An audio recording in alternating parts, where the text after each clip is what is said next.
Армысыздар, сіздермен киномен. Бүгін біз жыртқыш өлім планетасы атты фильмге шолу жасаймыз. Аңшылар тайпасынан шыққан жас жауынгер өзге планетаға барып өте қауіпті жыртқыштарға аңшылық жасамақшы.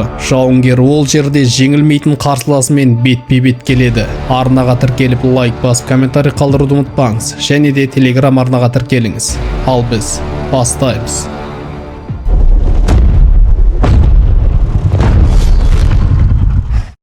Фильм яуджалардың, яғни өзге ғаламшарлық аңшылардың кодексінен бастау алады. Яуджа ешкімге жемтік те, дос та емес, ол барлығына жыртқыш. Яуджалардың прайматты планетасында жас жауынгер Дек өзінің алғашқы сынағын аттанып тауға шығады. Қолына қылышын алған Дек жоғары көтеріледі. Оны бұл жерде көрінбейтін құрылғысымен бауыры Квей күтуде. Солай ағайындылар бір-бірімен айқаса кетеді. Әрине, үлкені епті, әрі күшті. Ол інісінен басым түсуде. Квей ұрыс үстінде інісіне ақыл айтуда. Нәтижесінде жеңілген Дек берілуден бас тартқанда Квей оны құздан құлатып жібереді. Бірақ жас жауынгер жоғары көтеріліп, ұрысты жалғастырғысы келеді. Содан кейін ағайындылар Квейдің кемесіне қайтады. Үлкені Яуджаның ойыншығын сақтап қойған. Кезінде Дек бұл ойыншықпен ойнап тісінен айырылған, бірақ ағасын құтқарып қалған. Ендігі сәтте тайпаның мүшесі болып, арнайы көрінбейтін құрылғыны алу үшін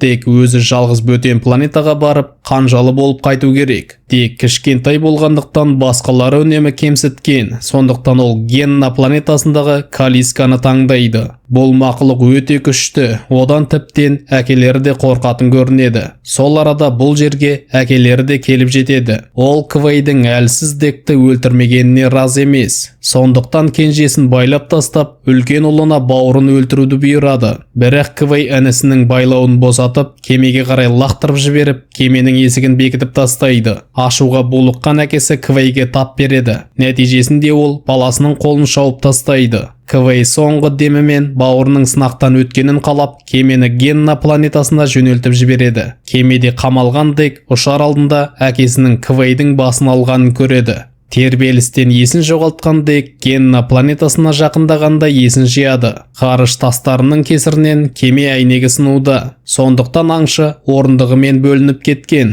Құтқару орындығы орман ішіне құлаған.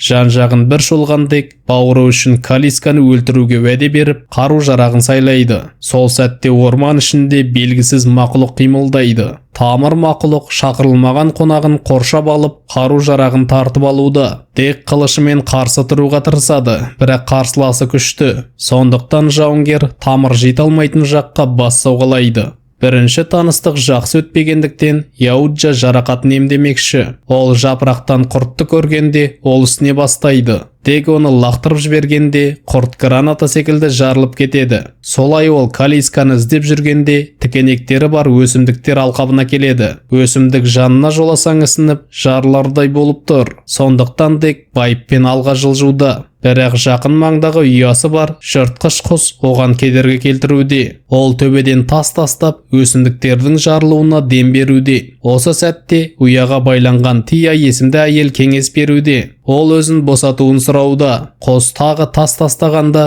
Дек қашуға тырысады. Бірақ өсімдігі о тиіп кеткендіктен жағдайы нашарлауда. Ол соңғы сәтте Тияға бәкісін лақтырып үлгереді. Жыртқыш құс әлсіреген Декке тап бергенде, босанған Тия дер кезінде көмекке келеді. Артынша әйел уды қайтарар дәрімен Дектің есін жидырады. Осы сәтте Тияның андроид робот екені анықталады, және оның белден төмен жері жоқ. Тия оған Калисканың шабуылынан аман қалған жалғыз өз екенін айтуды. Ол мақұлықтың апанын көрсетпекші, тек өзімен ала кетсе болды. Өйткені ол жақта аяқтары қалып кетті. Яуджалар жалғыз аңшылық жасайтын болғандықтан Дек оған құрылғы деп ат қойып көтеріп алып кетеді. Олар өзен бойымен өткенде кислота түкіретін кесірткелер тобырына тап болады. Қауіпті аймақтан өткенде Тия кейіпкерге олар жай тамақ жегілер келеді деп жеміс жидек тастайды. Бірақ жыртқыш тамақтандырмайды, ол аңшылық жасайды. Артынша Дек тамырдан арқан жасап, Тияны арқасына байлап алады. Күн батқанда Тия бұл жерге флора мен фаунаны зерттеуге келгенін айтады. Сондықтан ол бұл планета жайлы көп біледі. Жануарлар тәртібін анықтау үшін тек 2 андроидты сезімтал етіп жіберген. Ол Тиядан басқа Тесса есімді андроид. Бірақ зерттеу кезінде Калиска тап бергендіктен олар бөлініп кетті. Бұл уақытта бұзылған Тессаны базада жасап жатады. Оны механика емдеп жатқанда басшылары байланысқа шығады. Олардың мақсаттары Калисканы зерттеуге алып кету керек. Оған қоса Тессаға бұл планетаға Яуджа келгенін айтады, және Тия соның қолында. Ол кедергі келтіруі мүмкін.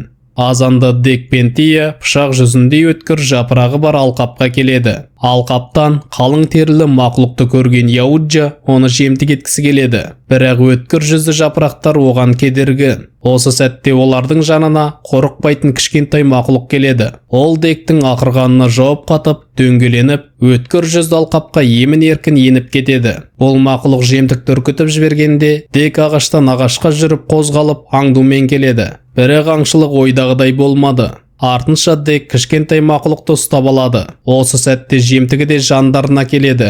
Аңшы қылышын лақтырып жемтігін екіге бөліп, қаңқасын жүлде ретінде жұлып алады. Бірақ олардың қуаныштары ұзаққа бармайды. Оларды белгісіз мақұлық ұстап алып, арандай аузына апарады. Соңғы сәтте кішкене мақұлық көмекке келіп, алып хайуанның аузына еніп, мықты терісімен хайуанның тістерін сындырып тастайды. Жемтігін тастап алған алып 8 аяқ ашумен кішкене мақұлықты қуа жөнеледі. Дек жүлдесін ұлғайту мақсатында ағашты кесіп, хайуанның қақ төбесіне түсіп, қылышымен алыптың жанын алады. Бұл уақытта Тесса бастаған топ Дектің қонған жерін тауып, ормандағы тамырды түбірмен қопарып тастайды. Кешке олар сол маңдағы кемені де табады. Бұл жерден олар Яуджаның қару-жарағын тапқан. Олардың арасында мұзға айналдыратын граната мен иыққа тағатын қару бар. Тия кішкене мақұлыққа дауыл деген есім береді. Ал екеуіне үйренген дауыл Декке түкіріп жібереді. Солай ол өз тайпасындағыларға ен салады. Бірақ Декке басқа тайпа керек емес. Азанда Дек ұйықтап жатқан дауылды тастап, андроиды көтеріп кетіп қалады. Сарқырама жанынан аңшы үлкен азу тіс тауып алады. Дауылды тастап кеткеніне ренжіген Тия бұл тістің кімдікі екенін айтқысы келмейді. Бірақ түсінігі мол сезімтал андроид Дектің әкесі бауырын өлтіргенін біледі. Әйел оған жер бетіндегі қасқырлар жайлы айтып береді. Яғни қасқырлар арланы өз жанына тобыр жинап көшбасшы болады. Оның бұл сөзінің астарында Декте арлан секілді көшбасшы болу керек. Артынша бұл жоп Тияның тобы Калискадан ойсырай жеңілген жеріне келеді. Қиранды арасынан Тия аяғын тауып алады. Аяғын қалпына келтіріп жатып, ол адамдарына жолдама жібереді. Артынша Декке Калиска компанияға керек. Ол кейіпкерге бұйыруы екіталай екенін айтады. Бұл сатқындықтан көңілі қалған Яуджа сыртта төгілген жанармайды өртеп, жарылыс жасап, мақұлықты өзіне шақырады. Калиска оның шақыртуын қабылдап жекпе-жекке келеді. Ұрыс кезінде Дек мақұлықтың қарнын жарып, құйрығын кесіп тастайды. Бірақ күтпеген жағдай орын алады. Калиска демде регенерация жасап, кез келген жарақатты сол сәтте жазыла кетеді. Яуджаны ойыншықша лақтырған Калиска Тияның жөндеу жұмысына кедергі келтіруде. Робот тағы аяғынан айырылған. Ол Калисканы атқылап алдарқатқанда Дек мықты қарсыласын шынжырлап тастайды. Артынша басын шапқанымен ештеңке болмағандай қайта қалпына келеді. Калиска Декті өлтіргелі жатқанда иісін иіскелеп тынышталып қалады. Осы сәтте әскерімен келген Тесс Яуджаның мұздатқыш гранатасын қолданып, екеуінде мұзға айналдырып тастайды. Тұраққа барар жолда ол Декті қинап, кемеден табылған қалған қарулар жайлы айтып беруін бұйыруда. Тия болса андроид құрбысынан досын аяуын сұрайды. Бірақ суық Тесс оның өтінішін қабылдамайды. Артынша Тесс басқа жаққа кеткенде, Тия сарбазды алдап, Яуджаның қаруын қолдандырып, көзін құртып, Дектің қашуына көмектеседі. Ендігі сәтте Дек жергілікті жан-жануар мен өсімдіктерден қару жасауға кіріседі. Ол тікенек жапырақтар мен улы инелерді жинап, кислота түкіретін жәндікті қолға үйреткен. Артынша өзі қолға түскен жерге барып, дауылды жолықтырып, бұл анасын іздеп жүрген Калисканың баласы екенін түсінеді. Содан кейін Тияның белден төмен бөлігін іске қосып, бас жағын табуға жөнелтіп жібереді. Бұл уақытта Тия андроидтар тұрағында істен шығып жатады. Кенет оны қоршап жүрген сарбаздар кислота тигендіктен ери бастайды. Тек жәндікті қолдануда. Артынша ол Дауылмен бірге қалған күзетшілерді істен шығара бастайды. Ал Тияның аяғы болса шетте қалмай ұрысқа қатысуда. Ұшқалы жатқан Тесс болса Яуджа қосқан дабыл дыбысын естіп іске өзі кіріспекші. Ол жауынгерлерін Декке жібергенде Яуджа оларды күтпеген қарумен күтіп алады. Өсімдік жарылып бүткіл сарбаздарды жоқ қылады. Артынша алып роботты тізгіндеген Тесс те келіп жетеді. Ол Яуджаның иыққа салатын қаруын қолданғанда жәндік соққыны өзіне алып қожайынын құтқарып қалады.